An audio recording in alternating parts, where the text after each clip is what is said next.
Yeah, so a very good morning, good afternoon, everybody, and a very warm welcome from IAC on a very sunny day over here in the UK. Before I introduce and hand you over to today's presenter, let me just run through a couple of usual housekeeping points.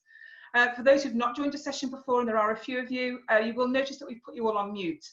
Can I ask you to use your chat boxes at the bottom of your screens for any questions, and David and I will take questions throughout the webinar at intervals. Today's webinar, as always, is going to be recorded, and I will forward it to you all after the session. But it's also now available on our IAC YouTube channel and also the webinar on-demand page on the IAC website. So we're delighted to be joined by today's presenter, David Heiner. For those who were with us at the Knowledge Festival in Portugal back in, dare I say, 2018, you'll remember David as our keynote. Having interviewed over 250 top achievers, upon which he bases all his content, David has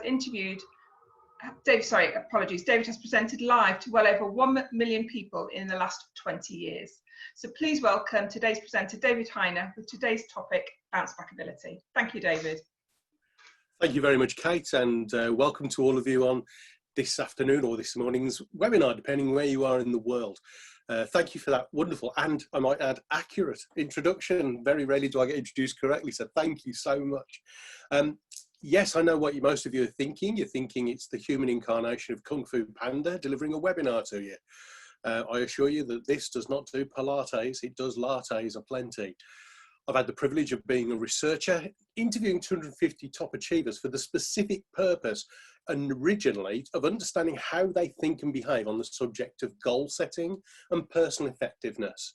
I'm best known for talks on goal setting and purpose. However, out of the research also came tons of information about how these men and women from all over the world, successful at all walks of life, from industry, millionaires, billionaires, captains of industry, world champions of sport, scientists, inventors, academics, entertainers, authors, rock stars, even one politician. And I asked these men and women how they think and behave to understand how they set massive goals.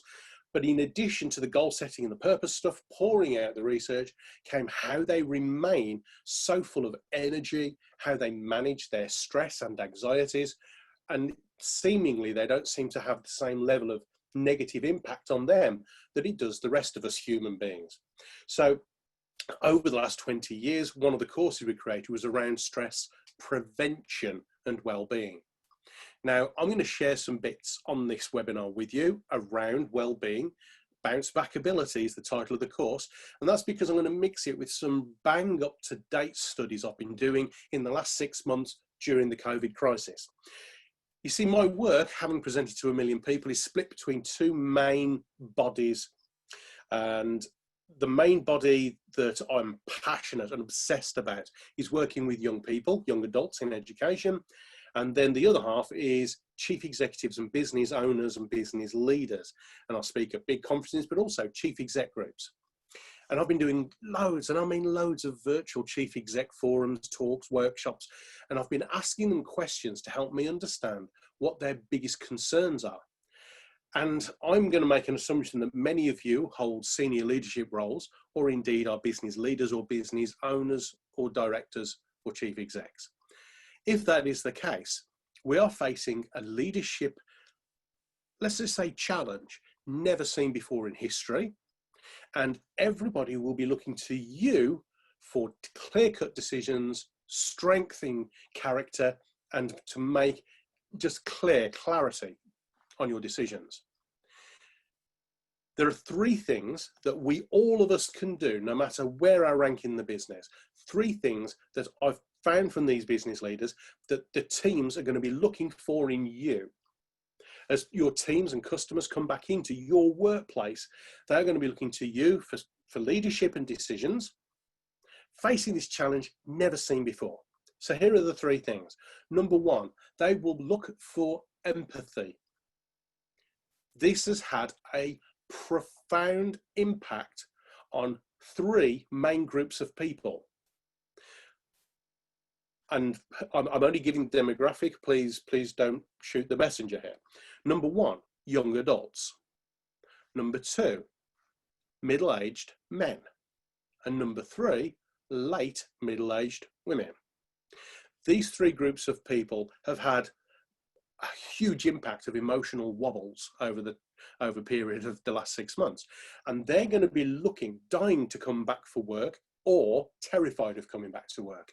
In either scenario, they're going to be looking for you to show massive empathy, understanding, and this must be sincere.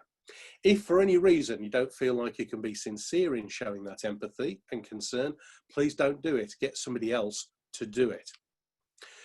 The reason they look for this is because they want to feel that they're safe and they're able to talk. People are going to want to talk about personal stuff in a way never been seen before in the workplace. You've got to be there for them. So number 1, empathy. Number 2, strength. They are going to need certainty, confidence, and conviction. I call it the 3 C's. They are going to be looking to you for strength, certainty, confidence, and conviction in your decisions, in your leadership. However, they are also going to accept that us as leaders, we actually are just as scared as them in many cases. We're as unsure of the answers as to which direction to take, which path to plough, and how to drive a business forward in these challenging times, especially in the hospitality industry, where you, like me, I'm part of your industry myself, we haven't got a clue.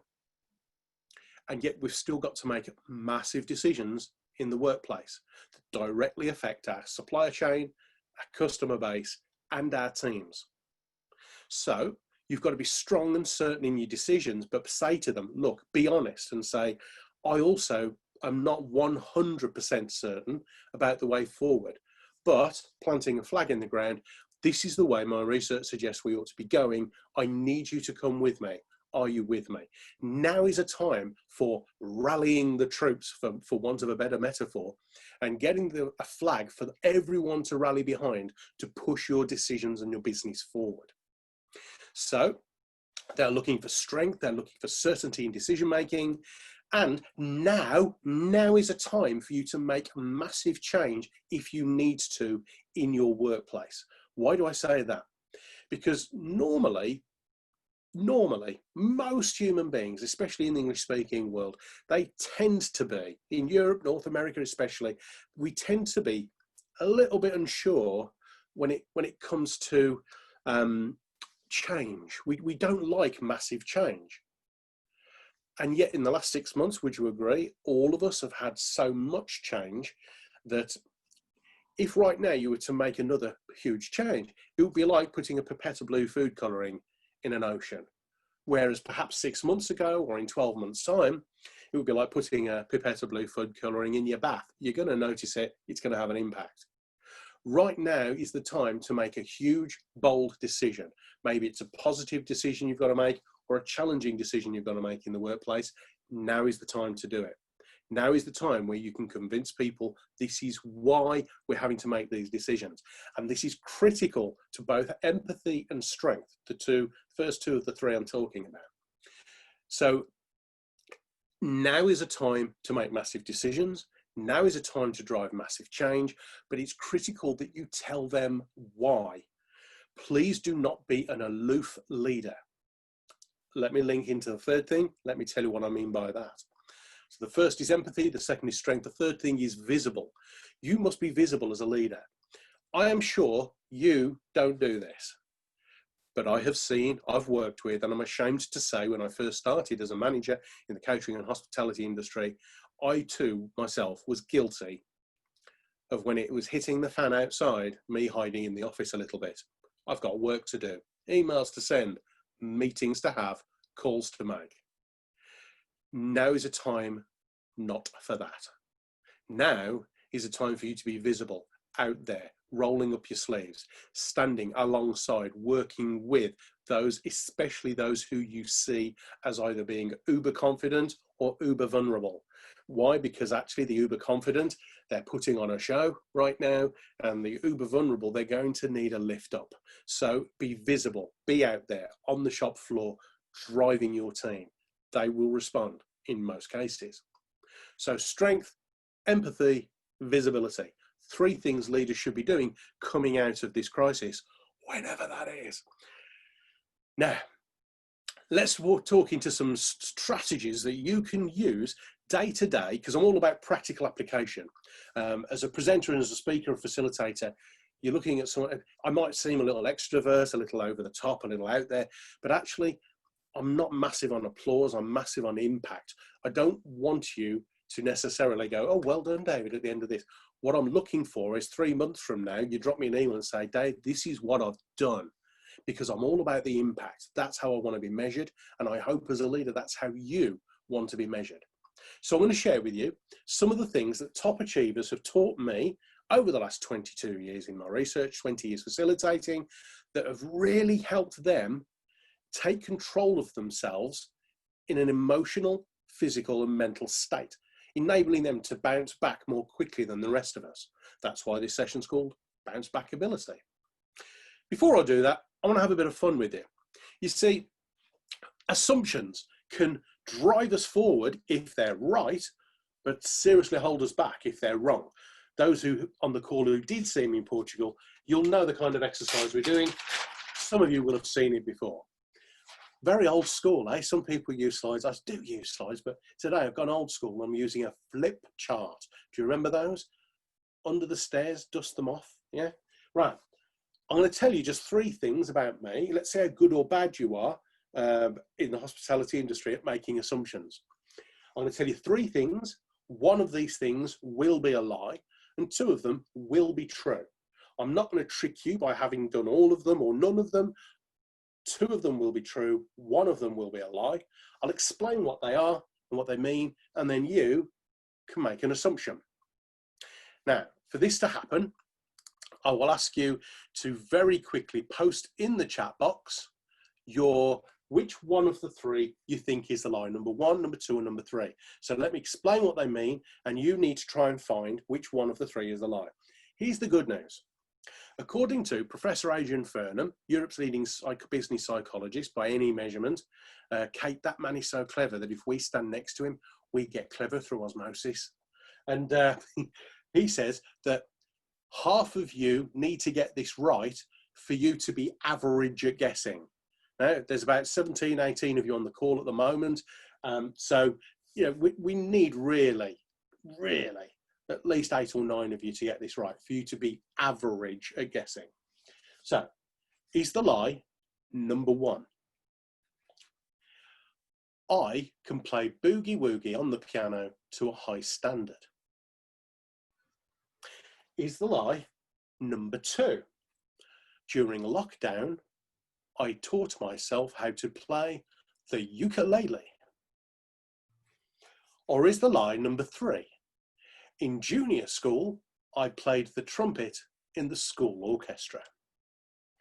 So is the lie number 1? I'll post your number. Which one of the 3 do you think is the lie in the chat box, everybody? Is it number 1, Dave, you can't play the piano? Is it 2, you can't play the ukulele, you've got little fat fingers? Or is it number 3, Dave, you haven't got enough puff to blow the trumpet? Which one do you think is the lie? We're getting loads for 1 and 2. Hardly anyone saying 3 so far, but number 1 and 2, very popular. Okay, so I'm having a guess here, but it does definitely look like number 1 is the favourite. Okay. Now, a few more. Brilliant. 1, 2, 1, 2, 1, 2, 1, 2. Number 1's just pipping it. Nobody's voted for number 3, and number 1 and 2 kind of the same, but number 1 just shading it. So let's hope either half of you are right or you're really bad at guessing. No pressure. Now, the truth, my friends, is that I cannot read a note of music, but I can play boogie woogie to a really high standard on the piano. Get me drunk at a conference one day, you never know your luck, I might play for you. Number 2, I actually have taught myself how to play the ukulele during lockdown. The lie is number 3. Here's the thing though, I actually did get into the school orchestra, but I used to practice in my music lesson with 4 other kids, and I used to mime. I never could read a note of music, still can't to this day. But no, never played the school trumpet in the band. So not one of you got it right. That's awkward.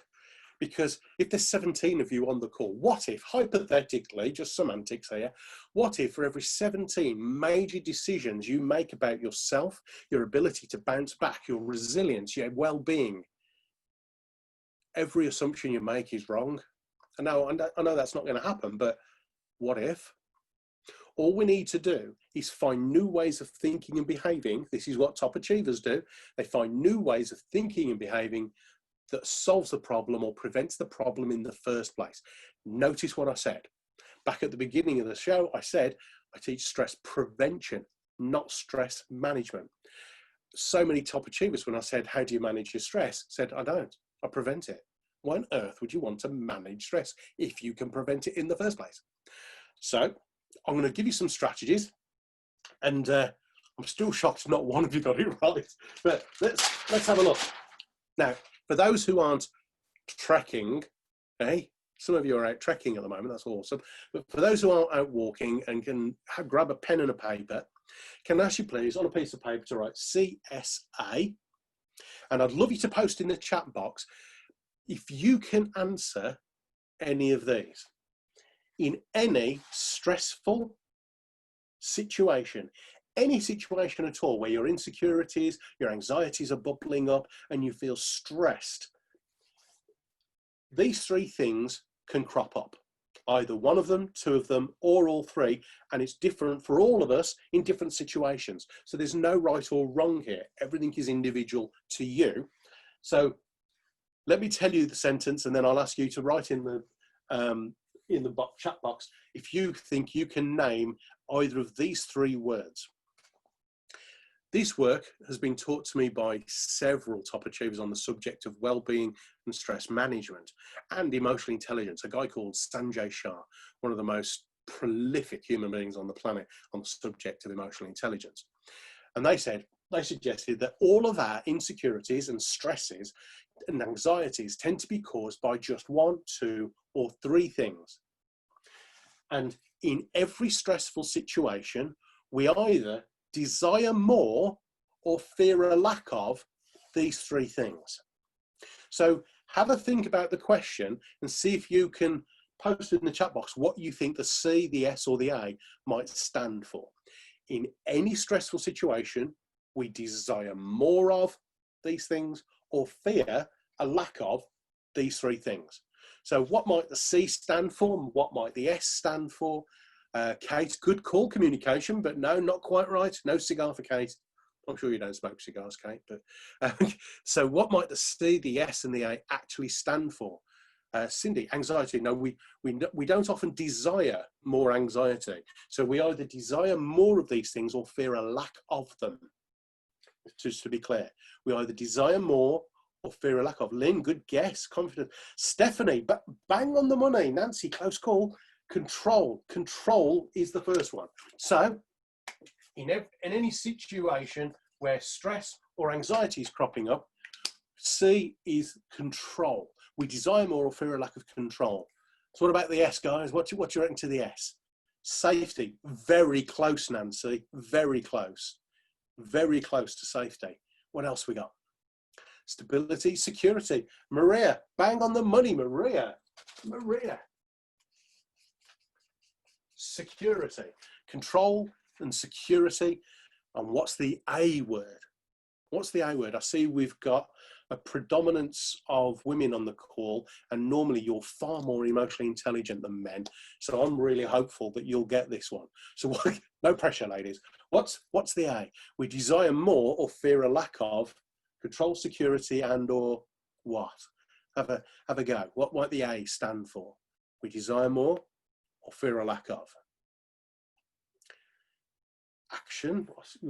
Action could be linked to those two. Assurance, Kate, very close, assurance, very close. We're going to get there, I'm sure. I'll start writing, see if anyone says it. Adaptability, close call, Katie, sorry. Acceptance, Nancy gets in there, absolutely. Acceptance. So, what we do, Lynn, let me tell you about accountability later on. Good call. Control, security, and acceptance. Every time we're in a stressful situation, it doesn't matter what you think the stressor is, it's down to one, two, or all three of these things kicking off and raising alarm bells. Can I ask you please to either write down or think of right now 2 or 3 stressors going on for you, and these could be personal or professional in the workplace. 2 or 3 stressors. It could be that your dog's sick. Maybe you've got elderly parents and you can't visit them because of lockdown. Maybe you've got a team member that's just, we've all got one, eh? The cow in the herd. And so have a think, write down a list of 2 or 3 things that stress you. You don't have to put them in the chat box. They're personal to you. And ask yourself, in each of these situations, what might be going on for you as a person? So let me pretend that at the moment I've got some stresses. Right? So I've got a 14-year-old son that sadly during lockdown, puberty, severe autism and severe special needs, he ended up getting quite violent and he had to go into residential care. My wife and I are devastated. It's a huge stressor. So let's work through this. In that situation, do I feel a little bit out of control? Yes, because I don't feel as though I'm managing my son like a father should. So yeah, there is a bit of a C going on there, and it's not a huge thing, but I'll put a little C. Am I worried about my security or his security? No, the place he's gone to is amazing, very good stuff. I'm sure he's safe. So no, not really worried about security at all. Am I worried about acceptance? Do you know what? I'd love to say no, but there is a tiny piece of me that actually says, yeah, I'm a bit worried what people think of us for having our son go into residential care. I'm struggling with that a little bit. So a little A. Let's look at something else. Business. Now, I'm sure all of you right now in the hospitality industry are having to face a potentially diversify or die situation, because if they don't release lockdown soon, our businesses could be struggling. We need to find new ways of earning a living. So in that situation, it's the same for me as a professional speaker. I had my busiest year booked on record in the diary in the space of 3 days in the middle of March, totally emptied, and I haven't done a live gig paid since. Ooh. Do I feel a control? Yeah, a big thing around control. I desire more. I desire more. Security. Yeah, financial security. That's quite big. Acceptance. I don't care what other people think of me, to be honest, not at all. Let's look at one more stress. Me, I haven't done any exercise during lockdown at all, and I can feel very sluggish. Am I worried about control? No. Security? No. Acceptance? No. Actually, security, my own health in relation to security, my sense of security and well-being, a little bit, so a little S. Now, if you've done this with 3 of your stressors, you will notice that you've got some big ones, some little ones. So me, the way I operate, many years ago, I would have been all about acceptance, desperate for your approval. Well, now I'm actually more about impact than applause. So acceptance nearly always is little, if anything, for me as a driver, for my stresses and insecurities. However, we can see I've got a big S and a big C and a little S. So right now, my stresses are all around control and security. Why have I told you this? Well, it's because in a stressful situation, instead of worrying about the situation and being, have you ever got so stressed that you can't even think straight, let alone do the thing you know you need to do? Because we focus on the problem. And yet, if all we can do is press pause, take a few deep breaths and say, what's going on in this situation? Is it a desire for more or a fear or lack of control, security, or acceptance? And if this was me, control and security, what can David do right now in this situation to gain more control, feel more secure? Do it. It changes the mindset. It's like a switch flicking in our brains from adrenaline to oxytocin. I'll talk about that later. So it flips from adrenaline, which if we don't use it can cause us more harm, to oxytocin, which is much longer lasting, much higher impact, and a groovy motivational chemical in the brain. I will explain later. So I I sense that there's a stress or an anxiety or a problem. I ask what is it about, control, security, acceptance. For me, it was a C and an S. I asked myself, what can I do right now to get more control, feel more secure, take action? My friends, if you start doing this, you begin to preempt the problem, because you begin, the more you do it, the more practice you get, you begin to sense that actually, I can't do that thing. I can't go for that job because I won't be in control. I won't feel as secure. I won't feel as accepted by my peers or my team. So we tend to start doing things that are great for us rather than things that are great with us, if that makes sense. This is almost like a personality profiling tool. It helps you understand how you're motivated with your stresses, anxieties, and insecurities. So it's the CSA, control, security, and acceptance. I hope that's made sense. If not, for those who are still on at the end of the call, in the chat box, I'm going to put a link, 2 links to free video course. Free, yeah, free, on Udemy. And they're 2 video courses, probably worth about £40, about $75, $80. And all I ask is that you kindly give it a nice rating when you've watched the video courses. But they're about 2 courses packed with tips like this that I'm talking about today. The next thing I want to talk about is the 21-day rule. I don't know if anyone's heard of that before, but the 21-day rule is from Hermann Ebbinghaus. I'll put his name in the text box, just in the text box, in case anybody wants to look him up. But good, oh, I spelled it wrong, Ebbinghaus. So Hermann Ebbinghaus, he was, I think, either a German or an Eastern European psychiatrist, psychologist, and he took Pavlov's theory of habitual behavior to the next level. Pavlov's dog exercise proved that if you do something consistently, it becomes a habit. What Hermann Ebbinghaus managed to prove in his research is that if you do a habitual behavior, a thought process, for 21 consecutive days without a break, it forms a hard, solid basis for a habit. The good news and the bad news is that the habit can be negative or positive. So if we get stressed for 21 days, chances are it could get worse, cause us health issues. If we think positive and do positive things for 21 days, forms the foundation of that habit too. So shall we choose? You see, if for 21 days you put in your diary, well, first of all, let me challenge you. How many things do we allow to fill our diary that we don't want or aren't important? Personally and professionally. Your time every single day. I wonder how many of you play games on the computer, have comfort calls that you don't need in work time. How many of you are playing cards with people in Finland or Czechoslovakia and South America, and you're having time when you should be working, really. Downtime is downtime, but if you're doing this stuff during work time, we can be more effective and less stressed. So build into your work day 2 or 3 5 to 10 minute gaps. That's all, but they are immovable in your diary. If you miss one, you have to still do it at some point. 2 or 3 5 to 10 minutes in your diary where you do something that makes you happier, shows gratitude sincerely, or is of service, something altruistic, not about you, for other people. You know yourself whether you're the type of person that could do this and would do it, and if you are, can I promise you, it'll work. If not, I've got some of the stuff for you afterwards. But for 21 days, try it, and then let's have a party. Drop me a message and tell me how good you feel. 21 consecutive days, happiness, gratitude, be of service, or do something altruistic. The reason I say gratitude and be of service and altruistic is because, remember I told you about that chemical?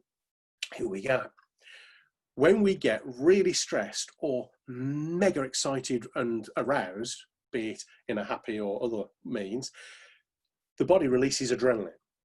Now, everyone thinks adrenaline is a really cool thing, which it is if we use it. But the adrenaline is designed to make you stand your ground and deal with things, or be able to run a lot faster than the saber-toothed tiger chasing you. We haven't got any saber-toothed tigers these days, or at least not in South America, maybe in North America, but and Birmingham in England. But we tend to get bogged down into, let's get some adrenaline and feel, when actually if we don't use the adrenaline, it can become a bit of an overload on our physiology because the brain has to deal with the adrenaline. Oxytocin, on the other hand, is far less harmful to the physiological system. It's longer lasting and has a massively profound, bigger impact positively than adrenaline. And oxytocin is released into the bloodstream and the oxygen when you do things for other people or have nostalgic memories. Now, I wonder how many of us here are old enough, sadly like me, to remember the smell of Johnson's baby powder or Play-Doh. Yeah. And I remember the fun fairs, that smell of either cheap burgers, candy floss, the noise from the Dodgems. Can anyone remember a fantastic memory as a child, somewhere you went, something you achieved, something you were given or told that made you feel amazing? These memories stir up oxytocin. Doing things for other people, choosing the perfect gift for your life partner, knowing before you even see their eyes light up when they open it, that truly you've made their day. Oxytocin is released and it makes you feel good and it prevents stress. So if we do things that deliberately cause stress, and sometimes we have to, would you agree, especially at work, why wouldn't we deliberately do something to deal with the stress or prevent it in the first place? Just putting it out there. So remember the Ebbinghaus effects, 21 consecutive days, do something that positively changes your mental, emotional, and physical state. Take control, feel more secure, feel more accepted. Next thing, I'm going to skip through this very, very quickly. This thing alone will help you, on average, be about 26.5% more productive. For those who saw me in Portugal, one of my breakout sessions was around massive goals. This is a similar model to the massive goal principle, but used for a daily to-do list that helps prevent stress and makes you a lot more effective. Let's just say you do your daily to-do list, and I've written here emails, do a quote or a proposal for ZZA, made up. You've got a problem at home with your mum, you've got to sort your mum out. You want to go to the gym, you've got to catch a train at 2 o'clock because you've got an evening appointment somewhere, and you've also got to write a business plan for ABC, made up. But your to-do list could look like that. So you write a to-do list, and I wonder how many of you here are guilty, like I used to be, of doing the easy stuff first so you can cross it off and feel good. Or is that just me?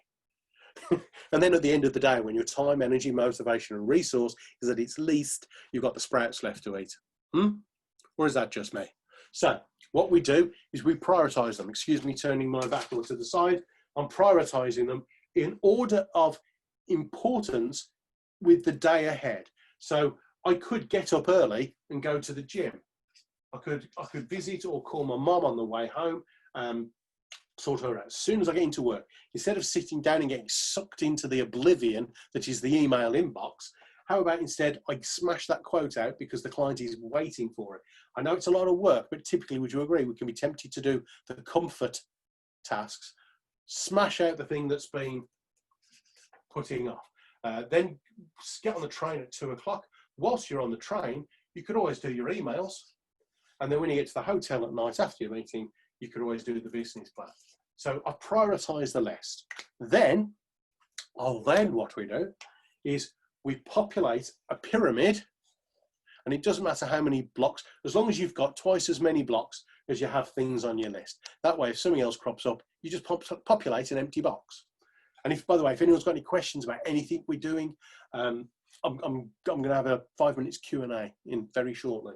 So number one, go to the gym. So I put gym in the bottom left-hand box. These are the foundations to your day or your bigger goal. Number two, visit mum or call mum on the way home. Number three, get the ZZA quote out. Number four,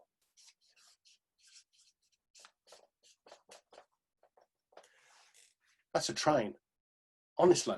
Number four. Number five, get your emails. And number six, get the ABC plan. And then there'll be other things in there as well, and you'll half fill it. Then the The temptation, as I said earlier, with a to-do list is that we do the easier things first up here. No, focus like a laser beam straight down here to the most important or scary task. Because of the day I'm planning out, I'm going to get up early, go to the gym. As soon as you've done it, cross it off. On the way home, either call in or give your mum a call, make sure she's covered. Get to work, don't get sucked into it, smash that ZZA quote out, get it crossed off. Then jump on the train, whilst you're on the train, do the emails, and you can see one at a time, ABC of the evening, while you're comfortable in the hotel room with a cheeky glass of Chardonnay. Riaka will be nice. And I'm not naive enough to say that it's not hard work, but if you prioritise your to-do list, populate a pyramid with the most important scary tasks in the bottom rows on blocks and the least important further up, can I tell you what happens? When everybody else is doing the easy stuff first, their day gets harder because they've got the big stuff to do at the end, if they do it at all. If you, whilst your time, energy, motivation and resource is at its greatest, you smash out the more difficult, challenging or the critical tasks first, your day therefore can only get easier. This silly little pyramid has been tested in 2 businesses and 2 large academic institutions. The average increase in productivity in the team is 26.5%. Ladies and gentlemen, as we used to say in our junior school playground, come and have a go if you think you're hard enough. Seriously, this has changed lives. Just a silly little triangle. Please, have a go. I think this is the last thing before I open to questions. Yep. So before I open to questions, this is in emotional intelligence. This is called the TFAR model. I'm sure some of you have already found a different expression for it. Really. TFAR. This is the process we go through, right? We have thoughts. Thoughts determine how we feel. How we feel determines what and how much action we take. And from there, we have a reaction. Whatever happens, the output drives how we think about that situation. That changes how we feel. That changes what actions and how much action we take. That gets the reaction or the outcome. That changes how we think. And so we can grow positively or sink down. Because if the thoughts aren't good for 21 days, we're going to have bad feelings. We have bad feelings, bad actions, bad reactions and outcomes drive bad thoughts. And you can see how that spiral from something you're worried about can turn into stress, can turn into anxiety, can turn into depression. The opposite is also true. Take control for 21 days, oxytocin, CSA, have better thoughts, drive better feelings, feel better, be more productive, you act better and more, you get a better outcome, bigger reaction. That drives better thoughts, better fees. And so it's cyclical. So you can go down or up really quickly, but if you just remember, where am I here? Am I stuck in feelings? Change your thoughts. Are my actions not good enough? Change your feelings. See where this is going. My friends, let me just post these links in here for you. There we go. Links are in the chat box for everyone on the call. Kate, these are just for people on the call. I'd appreciate it if they weren't sort of shared generally. But the critical thing I'd love you all to take from this is around prevention, not management. Your ability to be resilient and bounce back as a leader and as a key driver in the hospitality industry is going to be around your ability to show confidence, certainty and conviction and drive projects forward. You can only do that if you're in a good place yourself. Otherwise, it's not congruent. People will see you as a fake. Because would you agree, if someone's stressed, they can pretend that they're strong and confident, but actually their body screams that like they're a duck under the water paddling like crazy. So please take control of yourself. Be strong, be empathic, be visible, make critical decisions. Now's the time for change. And remember, CSA, 21 days, do a chunky triangle, see what happens. Follow the links, fill your boots. There's about £40 back, so $80 a course there. Fill your boots. And if anybody would be interested in anything else that we do, including 1 year long mastermind groups full of support and accountability, don't hesitate to drop me a line. Failing that, if you've enjoyed the session, I'm David Heiner. If you haven't, I'm Kate. Sorry, Kate, you know I don't mean that. We've got a couple of minutes for questions. If anybody's got any in the chat box, that's all, Kate. Thanks, David. Any questions for David this morning? Or challenges as well, you know, because some of the stuff is a little contrary to what's traditionally taught, a little bit challenging. So, you know, it's only based upon research with top achievers. So please feel free to challenge as well as question. Whilst we're waiting for any of you got a question, Kate?